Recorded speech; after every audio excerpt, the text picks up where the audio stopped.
NEET परीक्षा को लेकर एक के बाद एक खुलासे हो रहे हैं, तो वहीं छात्रों की ये भी मांग है कि अब रीनीट कराया जाए। कुछ छात्र ये कह रहे हैं कि उनके साथ अन्याय होगा अगर दोबारा परीक्षा नहीं होती है, क्योंकि इसमें बड़े पैमाने पर गड़बड़ियां हुई हैं। लेकिन इसके बावजूद कुछ छात्र ऐसे हैं जो ये मानते हैं कि उन्होंने जो मेहनत की थी वो मेहनत उनको कामयाबी दिलाने में उसका रोल है, इसलिए रीनीट नहीं होना चाहिए। मेरे साथ एक ऐसे ही स्टूडेंट हैं, आयुष है मेरे साथ। आयुष के 720 मार्क्स हैं, यानी फुल मार्क्स आयुष को मिले थे। और आयुष झांसी के रहने वाले हैं, लेकिन वहां से लखनऊ आकर के उन्होंने कोचिंग की, बहुत मेहनत की और उसके बाद ये मार्क्स आपके आए। तो आयुष, ये जो पूरा मामला है, हमने तब भी आपसे बात की थी जब आपको फुल मार्क्स मिले थे 720 आउट ऑफ 720।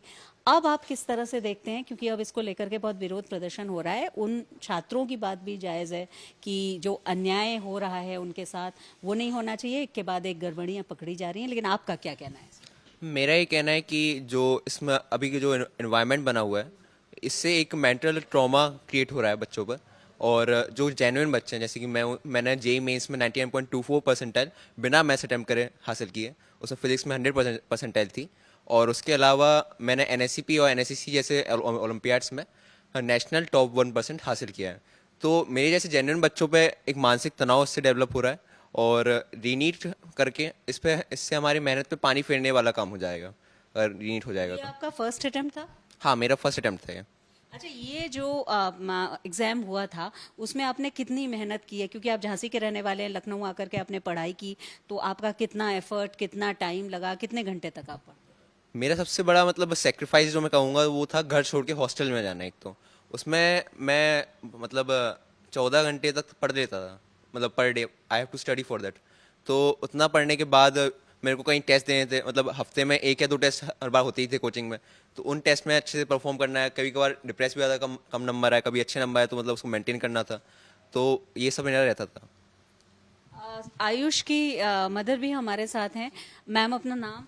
जी, मेरा नाम सुषमा गुप्ता है और मैं झांसी की रहने वाली हूँ। सुषमा जी, ये बताइएगा कि जिस तरह से ये पूरी स्थितियां बनी हैं, क्योंकि आपके बेटे को फुल मार्क्स मिले हैं, आप लोग उसको सेलिब्रेट कर रहे होंगे, जाहिर सी बात है। लेकिन अब जिस तरह की स्थितियां बन रही हैं कि बहुत सारे छात्र ये मांग कर रहे हैं कि रीनीट कराया जाए, तो ऐसा जब हो रहा है तो आप लोगों के घर में क्या माहौल है, कैसा लग रहा है आपको? क्या आप लोग आपस में डिस्कस कर रहे हैं? जी, हम लोग बहुत ही मानसिक तनाव हैं, क्योंकि हमारे बच्चे ने इतनी मेहनत करी है, घर छोड़कर यहाँ पर रहा है। मेरे पास इतना पैसा नहीं था कि मैं उसे कोटा या कहीं भेज पाऊँ। वो तो आकाश वालों ने इसका परफॉर्मेंस झांसी में देखकर, झांसी में एनरोल करवाया था मैंने इसको, वहाँ से इसका परफॉर्मेंस देखकर उन्होंने वो यहाँ लाए थे, सीओई ग्रुप में लाए थे इसको। और उसने यहाँ आके इतनी मेहनत करी है कि मैं ही जानती हूँ।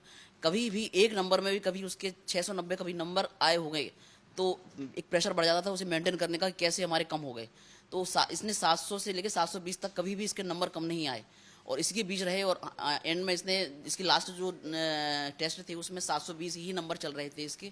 और इतनी मेहनत करने के बाद यदि दोबारा नीट होता है तो ये हम जैसे लोगों के साथ बहुत अन्याय होगा।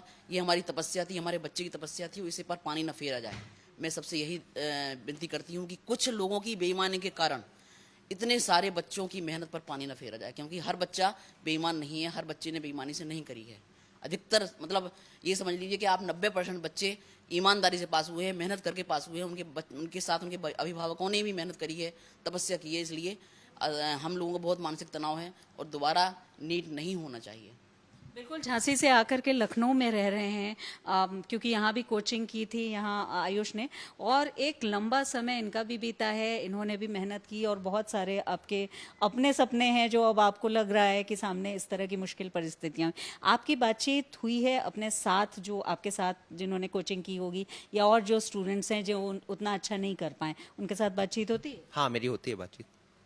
तो क्या वो कहते हैं कि क्योंकि परीक्षा में जाहिर सी बात है बहुत सारी जो अनियमितताएं हैं वो सामने आ रही हैं, एक के बाद एक खुलासे हो रहे हैं, तो आप भी प्रेशर में हैं, वो लोग भी प्रेशर में हैं? हाँ, वो लोग भी प्रेशर में है कि रीनीट नहीं होना चाहिए।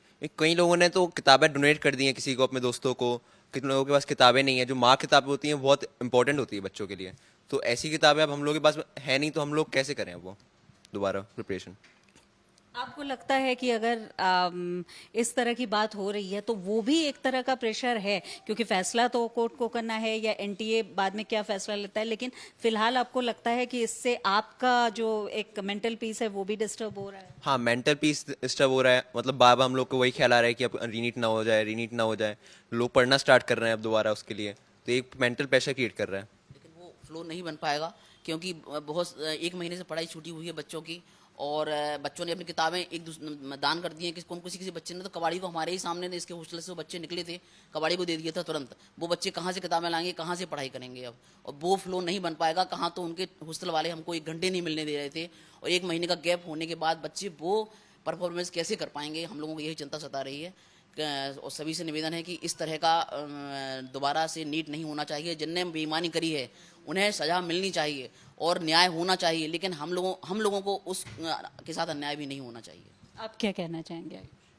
मेरा यही कहना है कि मतलब इससे बहुत दिक्कत हो रही है हम लोग को, और मतलब बार बार हम लोग को अब वही मतलब दिमाग में आ रहा है कि परेशानी हो रही है। और एक जो फ्लो होता है, अब मैंने 2 साल से ऐसे मेहनत करी तो वो फ्लो टूट चुका है मेरा, क्योंकि मुझे क्या पता था कि ये सब हो जाएगा रिजल्ट के बाद। तो मैं मतलब अपने बिल्कुल कंफर्ट जोन में चला गया था। तो अब मेरा उतना मतलब उस जोन में नहीं हूँ कि मैं तुरंत उसी जोन में आ जाऊँ कि फ्लो बन जाए मेरा तुरंत वही। आप काउंसलिंग का इंतजार कर रहे हैं? हाँ, मैं काउंसलिंग का इंतजार कर रहा हूँ, उसके लिए प्रिपेयर हो रहा हूँ। बिल्कुल। तो ये आयुष हैं जिनके 720 मार्क्स आए थे, यानी पूरे नंबर आए थे, हम ऐसा कह सकते हैं, और शुरू से मेधावी छात्र रहे हैं। लेकिन अब जिस तरह की स्थितियां नीट को लेकर के बन रही हैं उसमें इनको भी एक तरह से मुश्किल का सामना ये करना पड़ रहा है कि एक तरह का दबाव है, और इनको लग रहा है कि अब अगर रीनीट होता है तो इनके लिए काफ़ी मुश्किल होगा, क्योंकि इतने लंबे समय बाद इतना ज़्यादा समय और इतना ज़्यादा एफर्ट लगा करके इन्होंने पढ़ाई की, झांसी से आकर के लखनऊ में कोचिंग की है।